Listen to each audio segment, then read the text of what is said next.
sur la route, le système ferroviaire utilise plusieurs moyens pour renseigner les conducteurs sur les vitesses à respecter.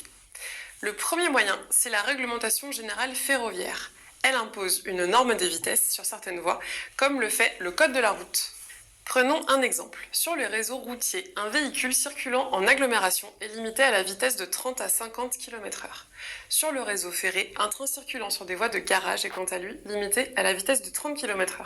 Sur l'autoroute, les véhicules sont limités à 130 et sur les lignes à grande vitesse, les TGV sont limités à 320 km/h. Le deuxième moyen est la documentation technique à la disposition du conducteur. On y retrouve notamment les vitesses spécifiques en fonction de la voie empruntée et du type de train. Notez également qu'en cas de problème technique sur le train, comme un problème de frein par exemple, la documentation du conducteur peut également imposer une restriction de vitesse. Enfin, le dernier moyen consiste à présenter aux conducteurs des signaux de limitation de vitesse placés le long des voies. Ils peuvent être lumineux ou sous forme de panneaux fixes, un peu comme sur la route. Ce signal, par exemple, limite la vitesse des trains à 30 km/h. Celui-ci limite leur vitesse à 90 km/h.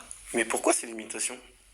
Vous vous demandez sûrement ce qui explique ces différentes modifications de vitesse. Plusieurs raisons existent, soit des problématiques d'infrastructure comme la nécessité de limiter la vitesse sur une partie de voie en courbe ou en travaux, ou encore en raison du passage sur une aiguille. Limiter la vitesse permet de prévenir les incidents et de maintenir la sécurité des circulations et des voyageurs.